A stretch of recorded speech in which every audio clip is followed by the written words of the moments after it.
الذین لا یطیقون اغا خلق چه طاقت نلری فدیتن پاغی بانی فدیه واجبه ده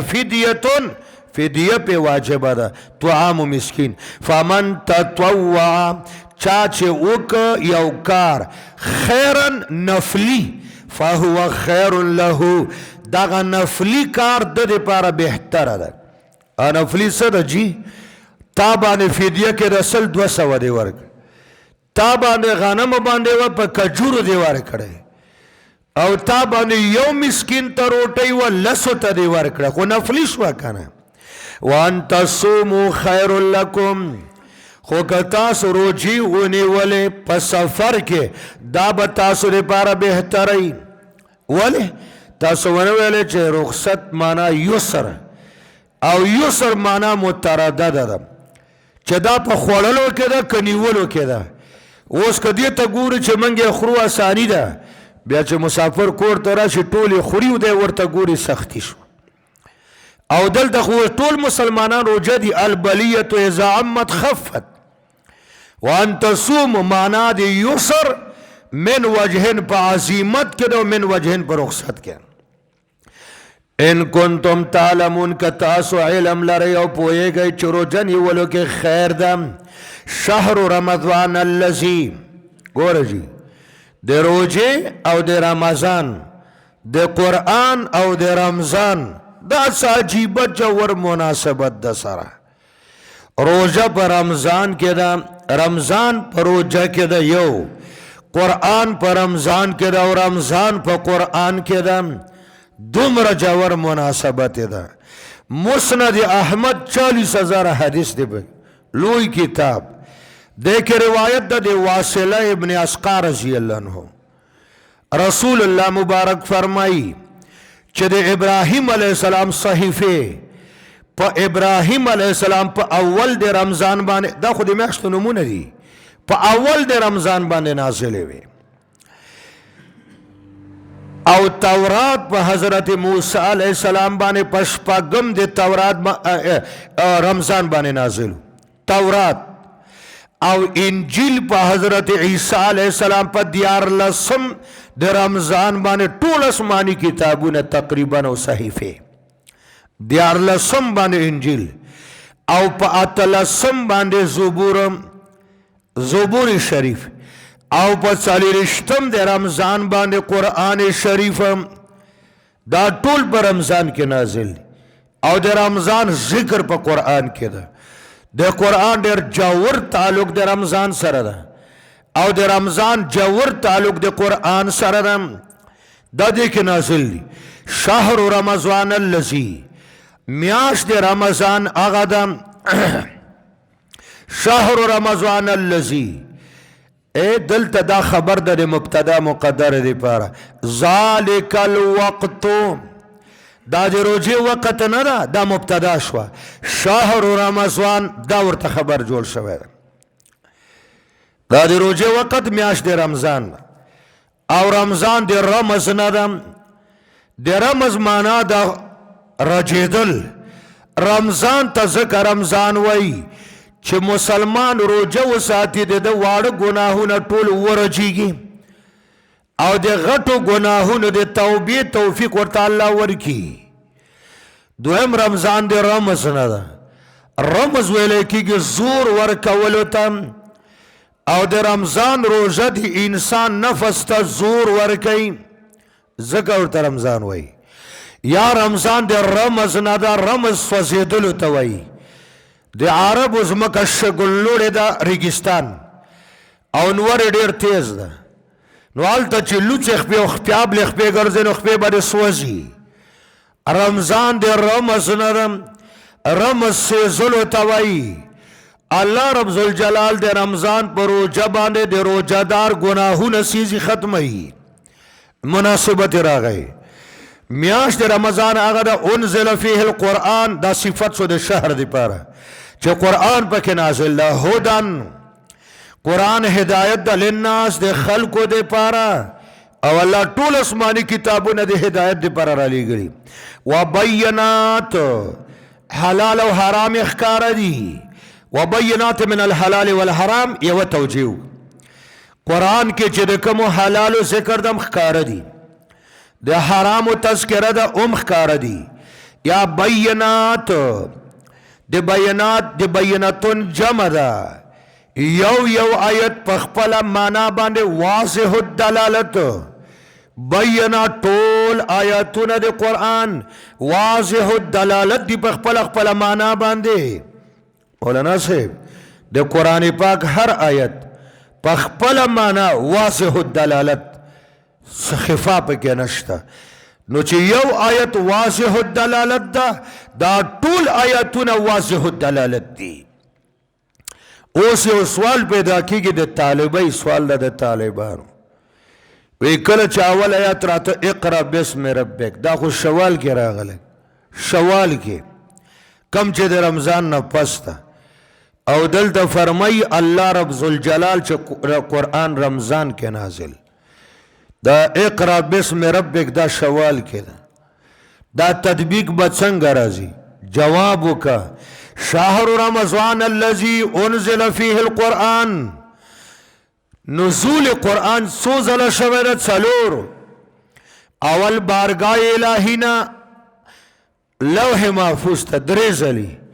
بیا لوح محفوظ نه اسمان دی دنیا بیت العزت تا او دریم ځل بیت العزت نه ځمکې ته دلته چې راځي چې قرآن نازل ده په رمضان کې د لوح محفوظ نه د الله په حکم فرشتو بیت العزت اسمان دی دنیا ته راوړه دا رمضان او لیلۃ القدر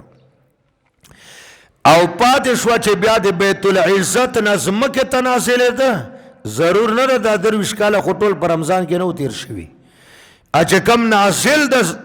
شوال کې هغه د بیت العزت نه ځمکې ته راغلی او چې رمضان و لیلۃ القدر کې ده د لوح محفوظ نه بیت العزت ته راغلی هغه اعتراض ختم شو من الهدى او دا طول هدايت دا والفرقان او قرآن فارق بين الحق والباطل فرقان ستوي ما يفرق بين الحق والباطل چه حق و باطل جدا کی قرآن حق و باطل جدا کی فمن شاهدت سوک چه حاضرو منکم ده تاسونا الشهر میاش ده رمضان تا کور کیو او رمضان میاش راغلا فلیصم ده روجه و ساتی فلیصم ده روجه و ساتی الله گورا الشهر لا یغیب عن احد مانا دار فمن شهد اول الشهر میاش راوختا وهو مقیم ده مقیم ده فعلیه پده باندې رازم ده الصوم ولیس له ان یفطر ډیر کرته یو سړی وی زاسم سفر ته ځم رمضان میاشت راوخیږي لسته ورځې پس سفر ته ځم د نر بچی لسته ورځې خوراک کوي ولې وی ما اراده د سفر کړې وی نه چې میاشت راوخته ته روژه ساته او کله چې سفر ته ځې او سفر شرعی و نو بیا ستا خوښه ده که روژه نیولو تکلیف نه درکو ونیسه که تکلیف درکو بیا یې خوره فمن شاهده یو معنا دا شوه دویمه معنا داره فمن شاهده فمن بالغه څوک چې په دې میاشت کې بالغ شي عاقل او مکلف شي فعلیه ان یصوم روژه بنیسي او چې نابالغي پاغه باندې روژه نشته یو که په نیمه میاشت کې بالغ شي هم روژه ور باندې شته مخکینی چې دی پکې بالغ شوی نه هغه ور باندې نشته لیونی خود کې راغی روغ شو پنځلسمه شلمه یویشتمه روژه اتیرې ورته معاف دي را روانې به نیسي زنانه ده بیماره شوه ماهواري بیماري ور باندې راغله نفس وجوب ور باندې شته وجوب الادا ورنه ساقط ده چې کومې روژو کې بیماره ده خوري وه او چې کله ښه شوه بیا به یې قضا راوړي ځکه ماهواره بیمارۍ کې روژه قضا شته او د لمانځه نشته نو یو معنا مې درته څه وکړه فمن شهده فمن بلغه څوک چې بالغ شي نو په ده باندې روژه ده ومن کان مریضا څوک چې بیماري نو مخکې مې خبره درته وکړه او علی سفر یا په سفر شرعی کی فعدت فعلیه عدت لازم دی په د باندې پشمیر من ایام دی اغه ورځونه او خرچ د خوړلې دي نو چې کم ورځ روزه په سفر کې خوړلې ده یا بیماری کې نو چې که سفر نراشي یا زیت اورسی اغه روزه دی راوړي بیمار الله خکی بیا دی اغه قضا راوړي او که خنو شو مرض وفات کې به وصیت وکړي چې ما دومره روزه خوړلې زما فدیه ورکړي که وصیت ونه کړ دی مړ شو او مال یې و ګناهګار مړ شو او که وارثان فدیه ورکړي تفضل او تبرع ده امید ده چې الله یې ورباندې غاړه خلاصه کړي یجزئه انشاءالله کتاب وایي نو فعلیه عدت من ایام اخر بیا لازم دی په مسافر او مریض باندې پشمیر هغه ورځې چې دنه پاتې شوي دي یرید الله اراده لري الله پاک بكم په تاسو باندې الیسر دی اسانی الافطار تا ته روزه نه ماته کا دی اسانی اراده لري الله پاک ولا يريد بكم العسر او الله اراده د سختۍ نه لري الله اراده د سختۍ نه لري نو دې ځنه معلومه شوه چې الله مخلوق باندې ډېر ځان به مهربانه ده معتزله وایي چې الله اراده د اسانۍ لري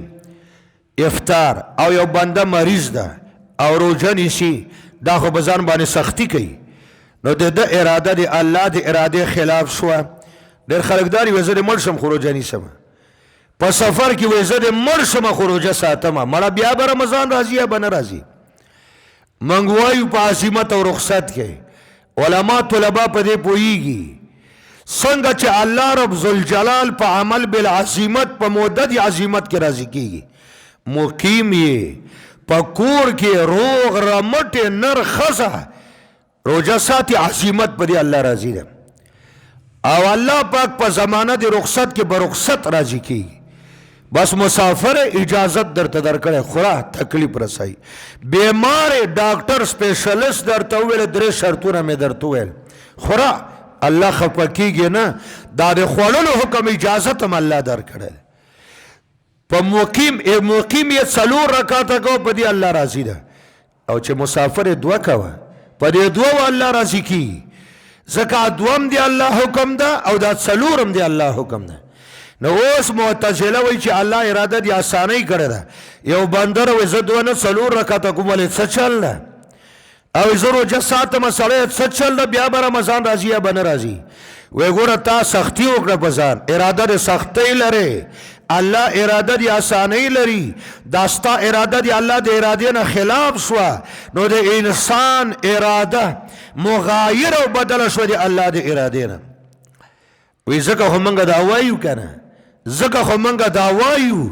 چې افعال العباد د بنده د افعال خالق بنده ده او د کته د خپل افعال خالق ده موږ جواب ورکو چې الله پاک بنده ته اراده د سهولت و اسانۍ لري خو دا اراده د اباحت د وجوب نه ده که چېرته اراده د وجوب وای د بنده اراده به د الله د ارادې نه بدله شوې بیا نه وه و دا اراده د اباحت ګورئ جي ولتکملوا العده الله وایي چې تاسو پوره کوئ شمیر د روزو دیرش او کم دیرش ولتکبر الله بل دا چې تاسو د الله عظمت او لویي بیان کوي د اختر په شپه د اختر په سبا الا ما هداکم په هغه طریقه چې الله تاسو ته ښودنه کړې ده د الله عظمت او عزت جلال او جمال او لویي او بړایي به په هغه طریقه بیانوي چې په کومه طریقه الله درته ښودلې ده ولعلکم تشکرون ولکی تشکرون بل داره چې تاسو شکر ادا کوي پس علی هدایت الله لکم علی هدایت الله لکم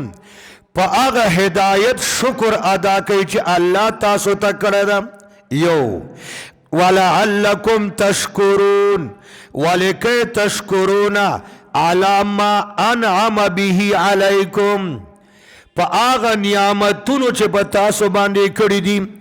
داغه شکر ادا کوي ولعلکم تشکرون پکار د چې تاسو شکر ادا کوي علی هذا التخفیف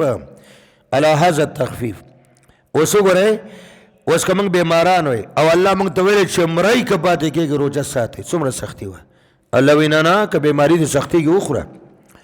اوس که موږ ته الله ویلو که مسافر یې که مقیم یې که په سفر کې هر څومره تکلیفي نیسي به دا سختی وه که نه وه لیکن الله سانتیا راوسته نه خوره په کار د چې تاسو شکر ادا کوي علی هذا التخفیف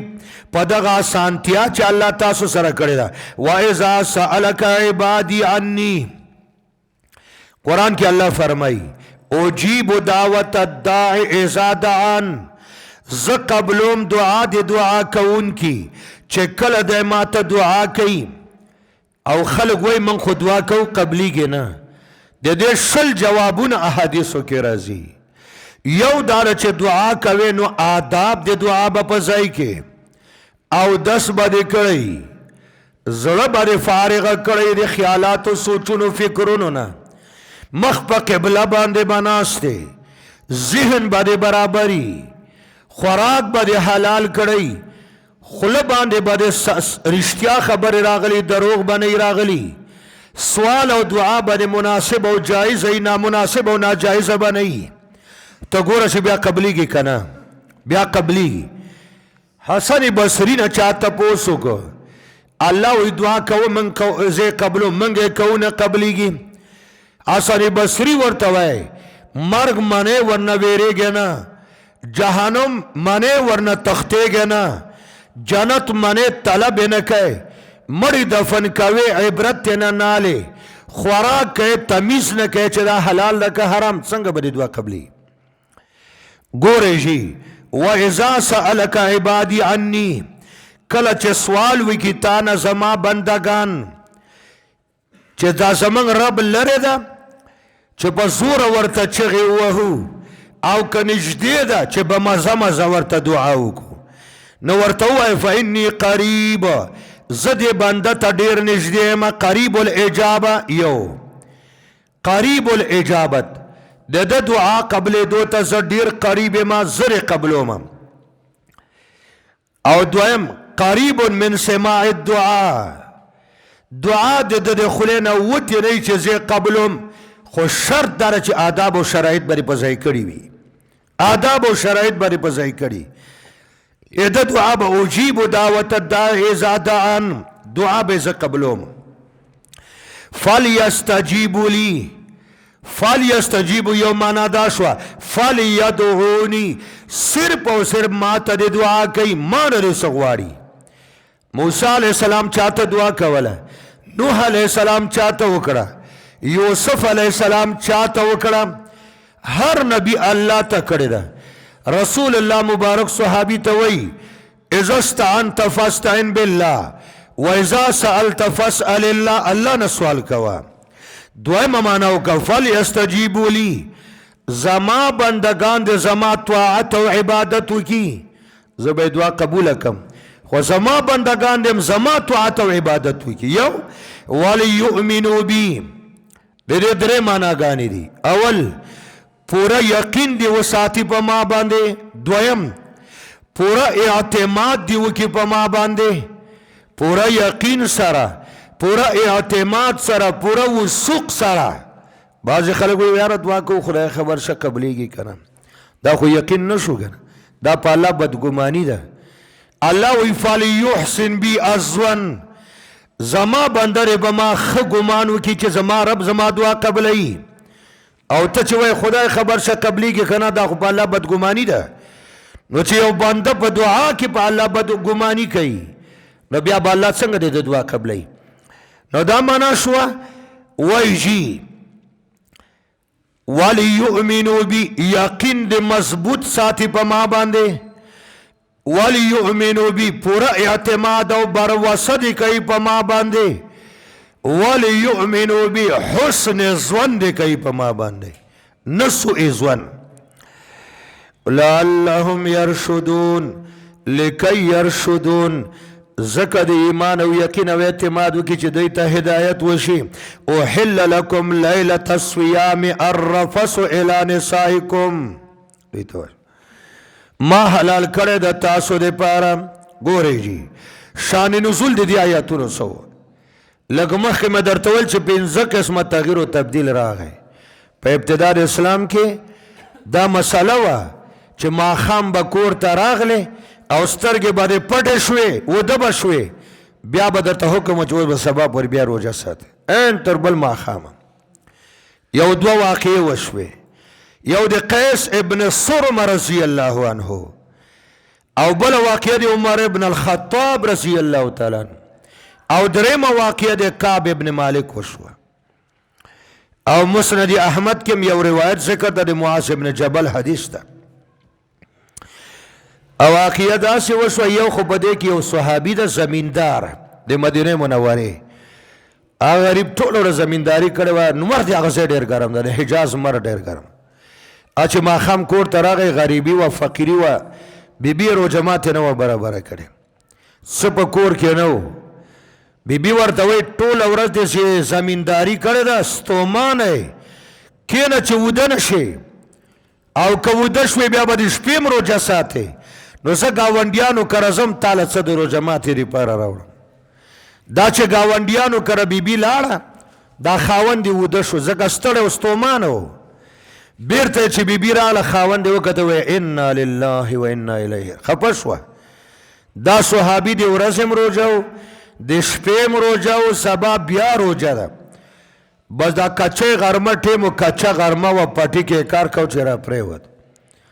ځکه انسان د ضعیفه ده کمزوره ده اوبه ونس کې و د حجاز ګرمي وي یو واقعه دا وشو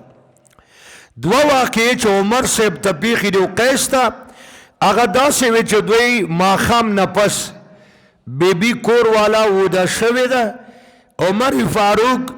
بیبي سره د صحبت اراده وه هغې ورته ویله چې زه وده شوی یم وی نه تاسو زنانه هیلې بانې کوئ او دغه واقعه د حضرت قیس دوی صحبت ورسره وکړه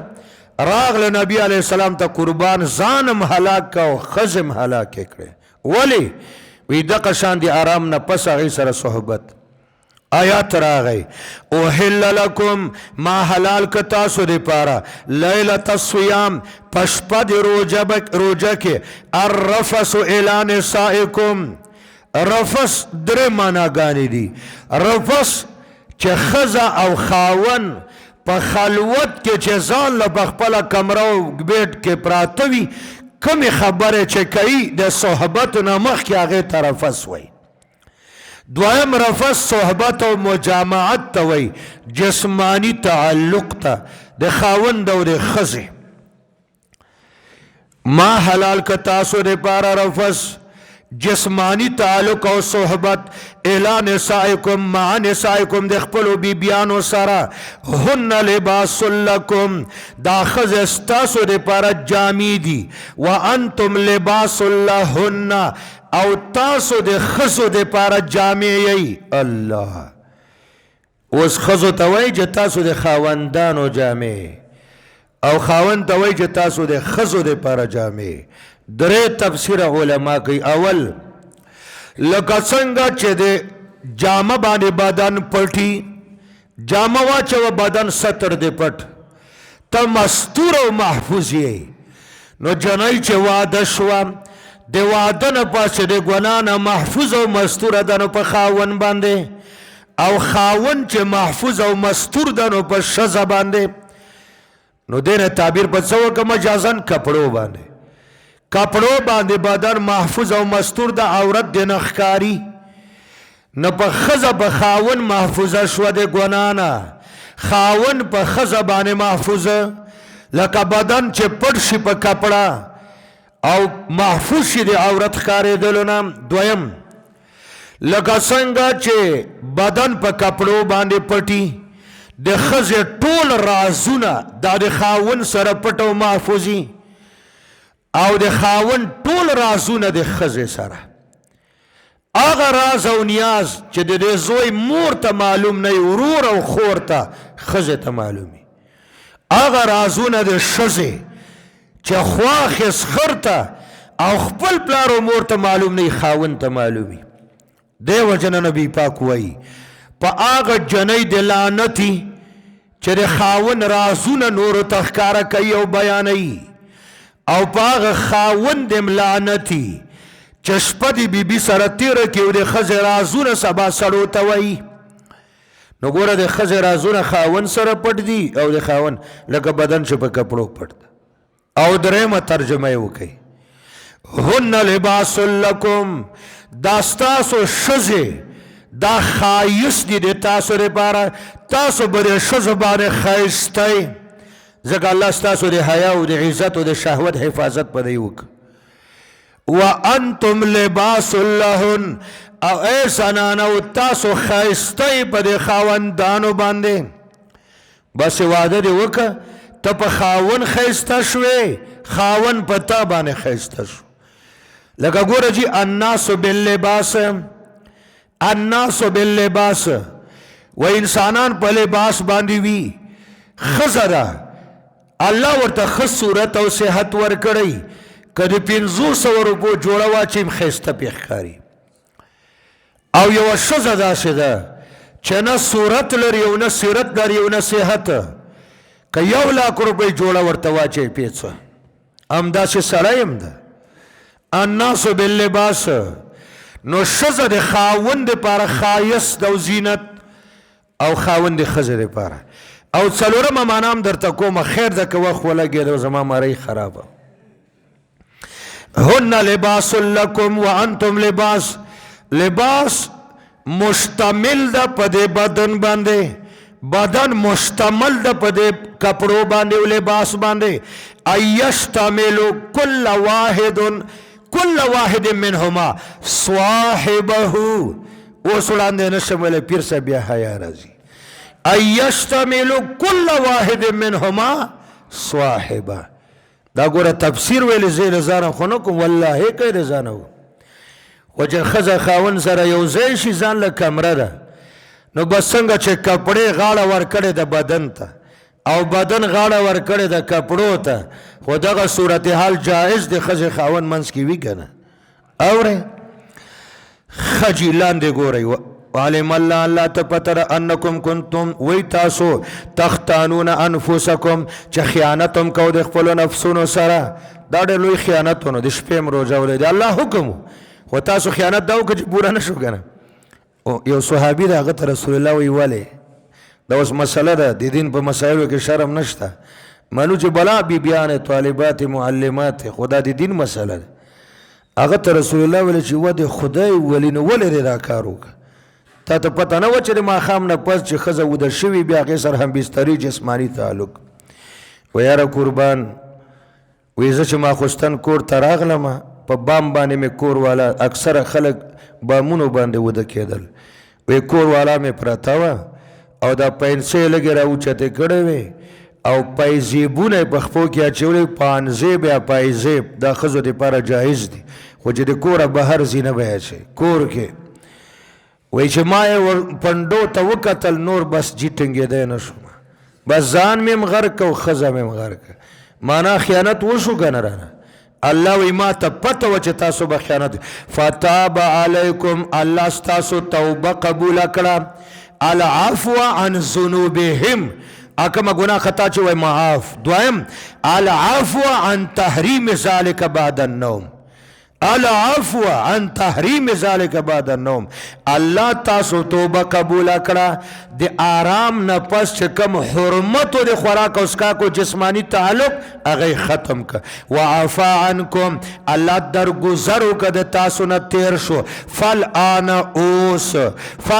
اوس ای حين احلت لكم کله مې چې تاسو ته اجازت درکه چې د ماښام نه واخله تر سبا صادقه که تاسو څه خورئ څه څکئ او جسمانی تعلق فباشروهن مباشرت کوئ دې سره مجامعت صحبت همبستری وابتغوا ما كتب الله او تاسو غواړئ الله نه هغه چې الله درته مقرر کړی ده یو هغه څه ده من الولد کله چې ښځه خاون هم بستري کوي صحبت کوي بسم الله سره کوي نو دواړه به په شریک الله نه ولد صالح غواړي الله موږ ته صالح او سالم اولادونه راکم صالح په اعتبار د عمل او عقیده سالم په اعتبار د بدن سره داسې زمانه راغله چې ماشوم پیدا شي وی زیړي وهلی په زړه کې سوری شوی ده نظر یې کار نه کوي چې پیدا شي غریب بیماری او یا دی چې پیدا شي بس کله سم حرامي وي وی داسې وی چې الله بچی راکه خو صالح او سالم چې نه حرامیان یو نه مریضان په بدن روغ او په عقیده او عمل باندې صالحه بچی وړی الله نه نبی علیه الصلاة والسلام فرمای دی هم دی آیت په تفسیر کې قال رسول الله تزوج الودود الولود اے زما امتا آغه شزو سره نکاحګانې وکړي الودود چې مینه پکې ډېری مینه داسې ګز جبه نه ګز جبه نه مینه نه کوي وجعل بینکم موده ورحمه قرآن وی د واده اول ورځ د مینې دي د مینې محبت خاون به ټوله مینه ښځې ته ورکړي چې د کومې مینې حقداره ده او ښځه به ټوله مینه خاون ته ورکوي قرآن وی وجعل بینکم موده ورحمه او د ژوند آخري سفر بیا د مهربانۍ او د ترحم ده ښځه بوډۍ شي خاوند هم بوډا شي بیا یو په بل ډېر مهربانۍ 15 منټه چې باباجي را نشي دا بوډۍ څه وایي نیا د بچو ته یا بچو هغه بوډا وګورئ چېرته ده چېرته غورځېدلی نه نظر یې کار نه کوي کونټۍ هم ځان سره نه ووړي یا بچو هغه بوډا ته یو شپږ اته کیلې راوړئ که نه چې ویې خوري بچو لږه حلوا ورته ګوره څومره او که باباجي کور کې یو هغه ابۍ نه نو بیا باباجي خفه یا بچو هغه بوډۍ نشته یاره زړه مې ډېر خفه ده بوډۍ پسې ورشئ رای ولی نو څوک راتلی او بچو انګیندو ته وایي لوریانو ته وایي بوډۍ ته لږه حلوه پخه کوي بوډۍ ته ښایسته خوراک او بوډۍ د کټ سر ته کېنولي بوډا بابا لنګې ته ناست دومره یو بل باندې مهرباني قرآن وایي ورحمه د نکاح آخر وخت هغه د ترحم زمانه ده مولانا صاحب ګورئ وابتغوا ما كتب الله تاسو طلب کوي د الله نه هغه چې الله درته مقرر کړی الولد الصالح رسول الله وی تزوج الودود الولود هغه ښځو سره نکاح کوي چې مینه پکې وي الولود او ډېر بچیان راوړي فانی مکاثر بکم الامم زه فخر کوم په کثرت د امت د قیامت په ورځ د ابو داود روایت او ګورئ چې دویم اکرامه او مجاهد خدا معنا وکړه چې طلب د ولد الله نه بچي وغواړئ وابتغوا ما كتب الله او دویمه معنا علماو دا هم کړې ده ما کتب الله عفت پاک دامني کله چې خاون ښځه سره صحبت کوي دوی به دا غواړي چې ربه زما حیا او پرده په خاون باندې وساته د خاون حیا او پرده په ما په دې خو پوه شوئ که نه هسې خو ټول بالغ ښځه دا وایي چې زه د خاون نه غیر بل سړي ته ونه ګورم سړی دا وایي چې الله زما حیا او پرده وساته چې د خپلې ښځې نه غیر بلې ښځې ته ونه ګورم دا ډېره زبردسته معنا ده وکلو خورئ واشربو څښئ حتی یتبینه چې ښکاره شي لکم تاسو ته الخیط الابیض سپین تار من الخیط الاسود د تور تار نه دا تارونه خو مراد نه و د عدی ابن حاتم خبره درته یاده وه چې هغه د تارونو دوه ګېډکي جوړ کړي د سپینو تورو او بیا رسول الله ورته انک لعریض القفا وی نه بیاض النهار و سواد اللیل مراد د سپین تار نه د ورځې رڼا ده او د تور تار نه مراد د شپې تیاره ده حتی چې د شپې تیاره ختمه شي سبا کاذب لاړ شي او سبا صادق راشي الله سبا صادق راشي من الفجر دا د خیط ابیض دپاره بیان شو خیط ابیض نه مراد د سبا صادق هغه رڼایي ده د سبا صادق تر سبا صادق خوراک او اسکاک او صحبت روا ده کنه ثم اتم الصيام الى الليل بیا تاسو پورا کوي روزه تر شپې پورې الى الليل الى غروب الشمس مع ظهور الظلمت الى غروب الشمس مع ظهور الظلمت تر پریوتلو د انور او سره لخکاره کېدلو د لږې تیارې نه چې انورم پریوځي او لږه تیارم راښکاره شي ولا تباشروهن تاسو بیبیانو سره مباشرت مکوئ جسمانی تعلق مقائم کوئ وانتم عاکفون چې تاسو اعتکاف کړئ فی المساجد په جماعتونو کې چې کله خاون په جماعت کې اعتکاف کړئ یا ښځې په کور کې اعتکاف کړی ده او شادي شده جوړه ده په زمانه د اعتکاف کې ښځه د خاون ښځې سره جسمانی تعلق اصل کې مباشرت بدن سره لګېدل غاړه غټې کېدل وی دا به تاسو نه کوئ دو تفسیر دی اول المباشرت الجماع جمهور مفسرین وی چې د مباشرت نه مطلب مجامعت او صحبت ده چې اعتکاف هم کړی ګورئ دا ونه کې اعتکاف باطلیږي فاسدیږي دویم مباشرت ما دون الجماع من اللمس والقبلة ابن زید او امام مالک وی چې مباشرت اسی خزه خاون ته غاړه ورکی خاون خزه ته یو بل خکل کی خبرې سره کوي او صحبت نه کوي وی دا دواړه کارونه بنه کوي تلک حدود الله دا دی الله قوانین دي او حدود پولو ته وی دا دی الله پولی دي او حدود بارډر او سرحدات ته وی دا الله بارډر لګول او سرحدات فلا تقربوها تاسو به دی الله بارډر او سرحد او پول نه کراس کوي دینه به اوړي نه به نقض دی الله قانون باندې ماتوي بارډر باندې کراس کوي حدود اصل کې حدود یو مثال درته وای پېښور کې هم چېرته کتلې دي بعضې ځایونو کې چې هلته سرکاري خلک وي اهم ځای نه یا سفارتکاري یا کنسل وغیره نو هغه روډ باندې بورډ لګېدلی علاقه ممنوعه دا علاقه ممنوعه ورته موږ او تاسو په خپله ژبه وایو او د قرآن په ژبه ورته حدود وایي دا د الله علاقې ممنوعې دي پام دلته ورنږدې هم نشئ فلا تقربوها دا چې کوم احکام یې درته وکړه ماتې نه کوي کذلک یبین الله همدغه رنګ الله بیانوي آیاته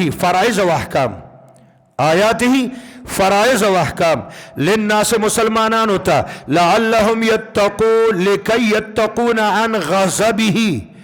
زر تقوا په هر ځای کې ځان معنا مې درته وکړه الله ځکه فرائض و احکام بیانوي چې مسلمانان د ده د قهر او غضب نه ځان وساتي ولا تاکلوا اموالکم دا بل حکم شو پنځم نمبر شان نزول د دې دا یو دوه صحابه کرامو په ځمکه جګړه وه الله د دې وخت مسلمان ته خیر کی صحابه دي پس مکه جګړه ده یو مدعی ده او بل مدعی ده دا براشي دلته یو کیندی ده او بل عبدان ده د دوارو سره لانجه ده په دې باندې او دلته سبب دا عبدان ابن ربیع حضرمی د دې د کیندی سره جګړه وه او دا یو مظلوم بل ظالم دا یو وجیدا سمکه ده او د قبضه کړی ده وی خطا سره ثبوت شته وی نه جي دې به قسم وي صاحب د دومره قسم خور د وردانګي قسم کوي دی خو په دې باندې زما مال ویسي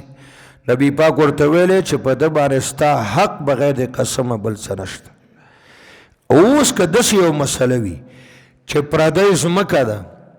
ته زورور یې ته جګړالو یې ته ژبه کې تیز یې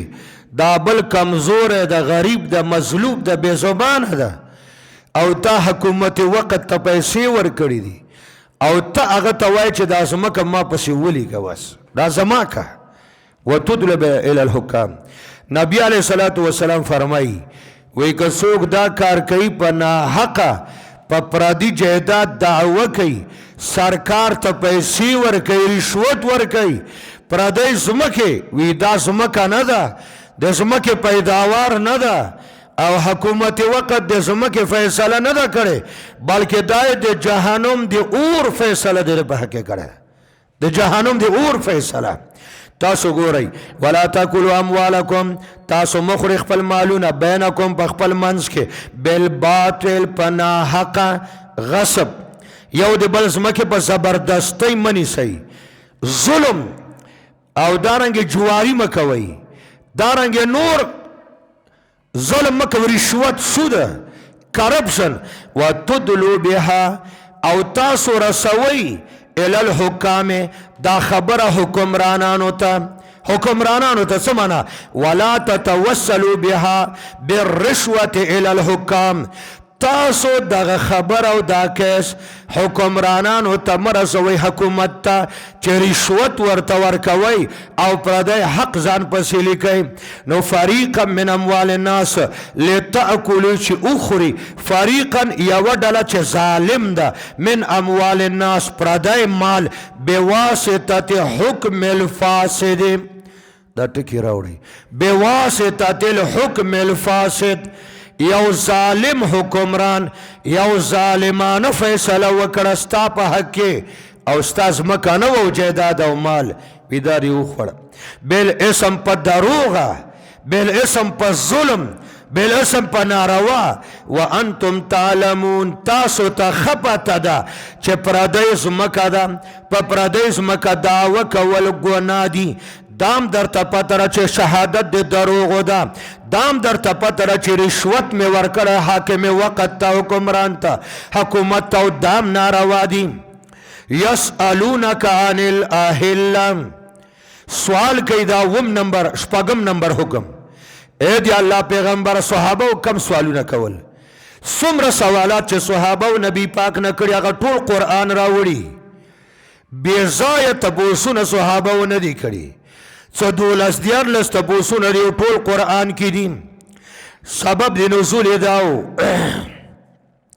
یو صحابي د معاذ ابن جبل او ثعلبه ابن غنم دا دواړه د انصارونه دي راغله نبی علیه السلام ته سوال یې ترېنه وکړه وی چې دا راته ووایه دا میاشت چې اول کې راوخیږي ډېره نرۍ وي ډېره په دې لویو دوربینونو کې هم نه ښکاري بیا چې د دویمې درېمې شپې شي بیا هلال ورته وایي بیا خلک ویني غټېږي بیا چې 15 او 14 ته ورسي ککونه مکمل شي او بیا چې 14 ولسم بیرته به کمېدو شي او بیا چې 28 او 29 شي څنګه چې اول کې و هغومره پاتې شي یاره چې دا غټېږي ولې او دا وړکی کېږي ولې کمزوري کېږي ولې نبی علیه الصلاة والسلام ورته وایي اصل کې هلال رفع الصوت عند رؤية الهلال کله چې سړی میاشت وګوري چې هغه د ما ولیده هغه ده یا ماشوم چې د موره پیدا شي چغې وهي هغې ته هم هلال وایي چغې وهي عند الولادت نو نبی علیه الصلاة والسلام ورته وایي وایي د حقیقت تپوس مه کوه د کمیت تپوس مه کوئ د کیفیت تپوس مه کوئ د حکمت تپوس وکړئ د حکمت دا میاشتې چې خیږي او بیا غایب شي د دې حکمت څه ده یو میاشت یو بل راځي د دې حکمت څه ده ته د حقیقت تپوس کوئ ته د ماهیت او کیفیت او کمیت تپوس دا مه کوئ د مصلحت تپوس وکئ دا د میاشتې په خټېدو وړکې کېدو ختمېدو یوه تله بله راتلو کې فایده څه ده وی فایده یې دا ده یسألونک عن الاهله سوال کوي صحابه د تا نه د میاشتو متعلق چې دا ولې وړه وي بیا غټه شي بیا وړه شي قل ورته وهي مواقیت دا خو اسباب د وقتونو دي للناس د خلکو دپاره دا د خلکو دپاره اوقات دي هغه څنګه جي معاملات یو بل سره لین دین هلکه کله 15مه میاشت کې پیسې 4مه کې 6مه کې عام طور سره چې خلک معاملات په نیټو باندې کوي نو په دې میاشتو معلوموي یو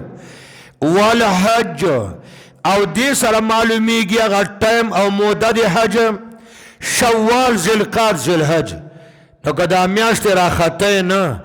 ختمېدی نه نو خلکو به دا لین دین څنګه کو دا د حج وقت او موسم به موږ څنګه پیژنده نو دا د دې دپاره دي چې خلک د عبادت وقت وپېژني د معاملاتو وقت وپېژني د دنیا لین دین او د حج او د عمرې ولیس البر دا نیکي نه ده ان تاتوا البیوت چې تاسو راشئ کورونو ته من ظهورها د شا د طرفه الله د دې شان نزول دا وجي دا کتابونه لیکلي دي قیس ابن جبیر رضی الله عنه وی کله به چې اسلام نه مخکې په زمانه د جاهلیت کې خلکو حجونه کول او احرام به وتړو حرم ته به لاړه نو چې بیرته به د حرم نه کور ته راتله په دروازو به نه راتله شاته به په دیوال کې سوری وکړه هغه سوري نه به دی داسې راغلی ولې وی موږ چې له کوره وتو ګناهګاران وو دا د ګناه په دروازه باندې اوتي وو اوس هم حج کړی ګناه نه پاک شوي وو په کومه لار چې راغلي نو په هغې لاره اوس نه ځو دې ته به یې نیکي ویله لم يدخلوها حائطا من بابه دروازه باندې به نه راتله نو الله ورته دا نیکي نه ده دا د ثواب کار نه ده چې وته په دروازه او واپسی کې د کور د شانه په سوري باندې یا کړکۍ باندې وې دې ته نیکي نه وایي دویم قول دا ده عنا بالبيوت النساء سميت بيوتا للإيواء إليهن دا ډېره زبردسته معنا ده وی اصل کې مسله بله وه وی داسې خلکو چې هغوی به د خپلو بیبیانو سره غیر فطري تعلق قایم که غیر فطري چا کومه طریقه به الله ورته حکم کړو قبول اب پرېښود د دبرو له طرفه د شا له طرفه غیر فطري تعلق ولې وی دا خو کوټه ده که نه کوټې دروازه وي قبول او شاته دیوال کې سوری کول هغه غیر فطري لاره ویلې ګوره دا کوټې دي کمره څه ته وایي کوټه چې خلک ورته شپې دپاره پناه راوړي دې کې آرام کوي او ښځې ته هم په عربۍ کې ویلی کېږي ولې للایواء الیهن خاوند چې هر ځای ته تللی خو چې د شپې راغی نو د خپلې بیبي سره آرام کوي ویلې ظالمانو دا کار مه کوئ الله چې تاسو ته په فطري طور د جسمانی تعلق کوم اجازت درکړی هغه کوئ او د شا د طرفه چې تاسو ته الله اجازت نه ده کړی بلکې لعنت یې ویلی دې نه ځان ساتئ دا دویمه معنا شوه جي تاسو دلته ګورئ ولکن البر لیکن نیکی داره من اتقا څوک چې حرامونه ځان وساتي حرامونه واتو البیوت راشئ کوټو ته کمرو ته کورونو ته من ابوابها په دروازو باندې صحبت وکئ د خپلو بیبیانو سره له هغه ځای نه چې الله درته حکم کړی واتقوا الله د الله د قهر او غضب نه وډار شئ لعلکم تفلحون لکی تفلحون بکل بر چې په هر قسم کار خیر کې تاسو کامیاب شئ وقاتلوا فی سبیل الله دا اول آیت دا چې نازل شوی ده په حق د جګړه کې او د جنگ کې ګوره چې مکه کې د جهاد آیتونه نو فاعفوا واصفحوا اقیموا الصلاة واستعینوا بالصبر حتی یاتی الله بامره دا اول آیت دا چې په باب د جنگ جګړو کې راغله د قتال د مشرکینو مسلمانانو ته وایي مشرکینو سره جنگ وکئ خو ګورئ په جنگ کې به د هغه کارونو نه ځان ساتئ چې الله او رسول منع کړي هغه کم کارونه دي جي تاسو به په جنگ کې بوډا نه وژنئ ښځه به پکې نه وژنئ ماشومانان به نه وژنئ د غیر مسلم راهبان به نه وژنئ ځکه هغوی محاربین نه دي تاسو سره جنگ نه کوي وقاتلوا فی سبیل الله ابتدا د قتال اول آیات جنگ او جهادو کې دی الله په لاره کې الذين هغه کسانو سره یقاتلونکم چې تاسو سره جنگ کوي ولا تعتدوا او تاسو تجاوز مکوئ په قتال کې یو معنا د تجاوز دار بقتل النساء والولدان والضعفاء چې ماشومان وجنئ وای د کافر ماشوم ممړ کوه د کافرانو ښځه ممړه کوه او د کافر ښځه سره کوتوره وه او پتا یې ګزار کو بیا درته وجل روا دي بوډا یې ممړ کوه دا تجاوز ده او دویمه دا ده ولا تعتدو تاسو ابتدا د جنگ مکوئ ابتدا د قتال تعارض مکوئ اسلام کې چې څومره جنگونه شوي دي دا دفاعي جنگونه دي تعارضي جنگونه کم شوي دي وی تاسو تعارض او ابتدا د جنگ مکوئ اوس تاسو وایئ دا لیبیا باندې چې راغلل لیبیا حمله کړې وه که امریکې او د هغې متاغۍ وکړه په عراق باندې چې راغله نو عراق خو تجاوز نه وګڼئ د امریکې ور باندې وکړه په شیشان باندې یا سوریه باندې یا په افغانستان باندې یا په فلسطین باندې خو اسرائیلو تعرض کړی اسرائیل خو خپله دفاع کوي کاشمیر خپله دفاع کوي افغانان خپل دفاع کوي همیشه تعرضی جنگونه کافرانو کړي قرآن وی ولا تعتدو تاسو تعرضی جنگ ور سره مکوئ ابتدا د جګړې مکوئ پرېږدئ چې دوی وکړي په 4مه هجرۍ کې غزوه خندق باندې کافران راغلي و حمله وکړه کنه مدینې نه صحابه تللي دا غریبان خو د کور هم بار نه ووتي دې ته تعرضي جنګ وی تاسو تعرض مکوئ ان الله لا يحب المعتدين بشك الله نخو خي تجاوز كونكي وقتلوهم مړکې کافران حيث ثقفتموهم چې په کم ځای کې تاسو ور باندې غالب شوي یو معنا دویم حيث ثقفتموهم حيث وجدتموهم چې په کم ځای کې تاسو کافران او مشرکان مونږ کړه که په زمین حل کې وي که په زمین حرم کې دیتا اذن فی المکان و اباحت فی المکان وی واخرجوهم او دا کافران دی مکین او باسی من حیث اخرجوکم علت لآغ زین چه تاسوی ویستی وی ولی تاسو دی مکین او نویستی اوست تاسو چه بغالب شوی تاسو ام دی مکین او باسی والفتنة اشد من القتل او فتنه چه شرک دا مراد پا فتنه سر شرک مراد پا فتنه سر کفر ځکه دغه کفر او شرک ده چې مفضي کیږي هلاکت او تباهي او فتنه د شرک اشد من القتل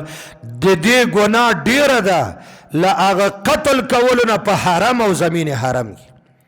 وی تاسو د مشرکین وای چې په زمین حرم او حرم کې قتل ګناه ده تاسو ورته وای چې د دې نه زیاته ګناه په کفر او شرک ده د کفر او شرک ګناه دې نه ډیره ده ولا تقاتلوهم ابتداء به حمله نکوي موجنی کافران ابتداء عند المسجد الحرام په مسجد حرام کې تعرض په مکوي حتی یقاتلوکم فی حتی چې دوی په تاسو باندې حمله وکي فيه په مسجد حرام کې چې دوی در باندې حمله وکي نو ځینې علما وایي چې د آیت منسوخ شوی ده د آیت منسوخ ده وذلك الله من کړل لقتال لاهل حرمنا لقتال لاهل حرمنا اول وین می وجنی خو بیا بیرته دا حکم منسوخ ک ویل مړی کوي حتی لا تكون فتنه چې فتنه بالکل پاتې نشي شرک او کفر ابتدا په تاسو مکوي شروع د جنگ مکوي او چې هغه در باندې حمله وکړه بیا له سلم ختم کوي فإن قاتلوكم کپ تاسو حمله وکړه فقتلوهم تاسو مړکئ کذالک دقشان جزاء الکافرین علت ثانی دی قتال یلکه د کافر جزا دقه چې مړیږي د کافر جزا دقه چې مړیږي الکه و د مرتد او د ختم نبوت د دشمن او د ګستاخی رسول یو سزا ده چې سر لتن جدا سر خو بلتن جدا کې ورته سنبالول ډیر ګراني ډیر خطرناکي کیسې دي دا به وایي چې الله د مرتدینو سرونه په غیبي قوت د تنونه جدا کی انسانی قوت خو ډیر کمزور ده فإن انتهوا او کدغه مشرکین منشول د سنه من الشرك فإن انتهوا من الكفر فإن انتهوا من القتال کدی مشرکینو شرک پر خود کفر پر خود او قتال بیا سره جنگ مکوي فإن الله غفور رحیم زګ الله غفور بخون کې مهربان ده که توبه له شرک نه وستا له کفر نه وستا له قتال نه نو الله غفور رحیم ده بیا مو وجنی وقاتلوهم دا دریم علت سو د جهاد دی پاره ملکه دا مشرکان حتی لا تكون فتنه حتی لا توجد للمؤمنین فتنه حتی چې پاتې نشي د مسلمانانو په مخ کې یو فتنه دا سه مړکې چې د مسلمانانو په مخ کې فتنه پاتې نشي دویم فتنه معنا شر دا سه مړکې چې مکه او مدینه کې شر پاتې نشي ويكون الدين لله او شی عبادت خالص دی الله دی پاره بت پرستی ختم شي او عبادت خالص دی والله دی پاره شي فإن انتهوا کبیام دا کافران منشول لکفر شرک معاصی او فسادنا فلا عدوان بیا نشتا پا دوی بانی زیادتای کول بالقتال پا وجلو بیا مو وجنئ فلا عدوان فلا سبیل لکم علیہم بالقتل فلا سبیل لکم علیہم بالقتل بیا تاسو تا اجازت نشتا زمال طرف دی وجلو بیا پریده الا علی الظالمین مگر زما اجازت دا تاسو تا دی وجلو دی ظالمانو مولانا صاحب دی ظالم مانا سدل تبلا کوم بیا زما دی خواہ اللہ اجازت شتا الظالمین المبتدئین آغا کافران مشرکان بیا مڑکوی چه پتاسو حملے کئی آغا مڑکی چه پتاسو حملے کئی مبتدئین نی الشہر الحرام بالشہر الحرام مولانا صاحب گورے جی میاش دی عزت اشہر حرم خود پیچانائی کنا درے یوزید سالورم رجب دا شوال ذیلحج و ذیلقعد و محرم او رجب دا اغا میاشی دی که جنگون حرام نو دلتا یو واقعی پی خشوی و کم صحابی و کافر وجلو نو دی خلق و شکایتو که چه دا سرائی زمانگ ولی وجلو نبی علیہ السلام ورطویلی چه دا حرمت و عزت دی اشهور حرم دی عزت دی میاشتو یو برابر دا پا تاسم دا و پا منگم دا که تاسو دی میاشتو دی عزت خیال ساتو منگم ساتو او که تاسو بی حرمتی وکڑا زما پا صحابهم تورا اوچتا کرا نو حرمت تاسو مات کرده دی عزت خاما خواب بیا مخفل بدل و انتقام اخلو اوسو گوری نبی علیہ السلام الشهر الحرام نبی علیہ السلام احرام دی عمره وطر دی ذیلقعد میاشتو شپاگم هجری و سوالس نیم سوا صحابه کرام ورسرو و تاسو تپر سهر منظر پسوی چه ما خوب که عمره کری عمره تزم صحابه وی چه منگزو سوالس نیم سوا کسان چه کل حدیبیت ورسیدل دا نیم پا زمین حل که دا و نیم پا زمین حرم که مشرکین راوتو من اکڑا چه نبرازی بیا ورسر صلح وشوا پا صلح که چه کم مادی وی او کم شرطون او اڈیر سختو یو پاکی داو چه سکال با واپس شئی را روان کال تبرازی سکالم نپریدو عمر سے منم نکنه دویم پاکی داو چه را روان کال برازی دری ورزی بتاسو تا منگ مکه خالی کو دری ورزو نا بزیاد نتیرا او دریم شرط داو کتاسو راغلی او ستاسو کم ملگر منگ سر مکه کی پاتے کیدنو پا زور بے نبوزی او که دی مکی نا چوک تاسو سر تلل اغا بزان سر نبو دا دی سخت شرطونو دیو جل عمر فاروق جلال کرا ہے ابو بکر توی سیب زمان دین حق دو یاو نبی حق دو ولی دا شرطونا مانی جنگ ور سرکو نبی علیہ السلام علیہ السلام گئی نو سگو رجی نبی پاک منکا سبب نزول داو دوی مدارا چه مشرکینو نبی علیہ السلام تا اویلے یا محمد انتہیت عن قتالنا فی شهر الحرام انتہیت من قتالنا فی شهر الحرام اے پیغمبرہ ولی تو خدای نہیں منع کرے پاک اشهر حرم کے بزمانگ سر جنگ و جگڑے نہ کہے اگویلے آو آیت را گئی الشهر الحرام بشهر الحرام کدا مشرکان پا میاشتو دی عزت کے قتل و قتال حرام گنی تاسو ام حرام گنی او کاغوی حلال گنی بیا تاسو ام وجنی تاسو دی پارم بیا حلال نبی پاکو تولی آو زا اللہ منع کرم خود تاسو ام منی کری تاسو مشرکین لوی خدا خود منی ولی تاسو نہیں منی کری وی آو وی که تاسو دا جنگ حلال گنی منگم حلال بی عزتی بی حرمتی تاسو وکڑا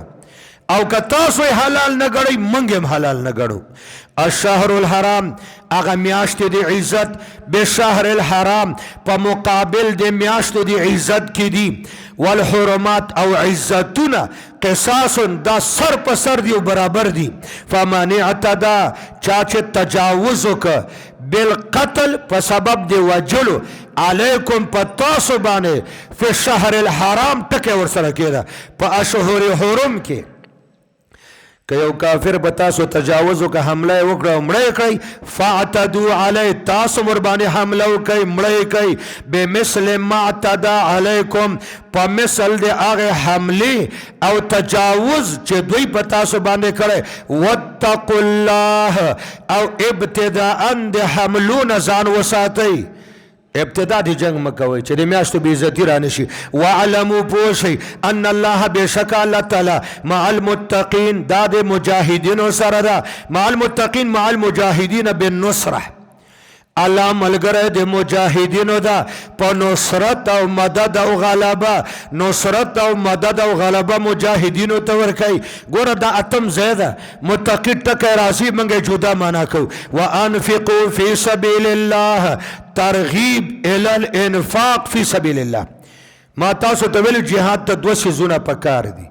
بدن او مال مخکې د بدن خبره وه اوس به د مالي وانفقو تاسو نفقې وکئ فی سبیل الله د خدای په لاره کې په جهاد کې ولا تلقوا بایدیکم او تاسو مه غورځوئ انفسکم خپل ځانونه بایدیکم په خپلو لاسونو باندې الی التهلکة ځای د هلاکت ته د دې به څه معنا کوو جي الله وی تاسو خپل نفسونه ځانونه په خپلو لاسونو باندې د هلاکت کندو ته مه غورځوئ دې یو ترجمه دار یو تاویل بان تترکوا النفقة فی سبیل الله ابن عباس صاحب او حذیفه ابن یمان وی چې یو سړي ته الله مال او دولت ورکړی ده او دی د الله په لار کې نه لګوي د په زوره د خپل ځان د هلاکت کندې ته واچو دویمه ترجمه دا ده ولا تخرجوا بغیر زاد فتهلكوا زید او ابن اسلم وی یو سړي ته الله پیسې مال او دولت ورکړی ده جهاد ته روان د پیسې د ځان سره نه وړي اس د ځان سره نه بوزي د سفر توخه د ځان سره نه اخلي وی دی خو به زوره ځان هلاکوي نو چې تا سره پیسې نه خوراک کانه پینه به څه کوې سوارلي در سره نه به څه بسې نو چې تا سره پیسې شته او بغیر د پیسو بغیر د توخې وځې نو ته به هلاکېږې دا په زوره ځان هلاکول دي مسله باندې پوه شو چې دریم وای ولا تلقوا بایدیکم الی التهلکة د جهاد نه رستو کېږئ مه د جهاد نه رستو کېږئ مه او که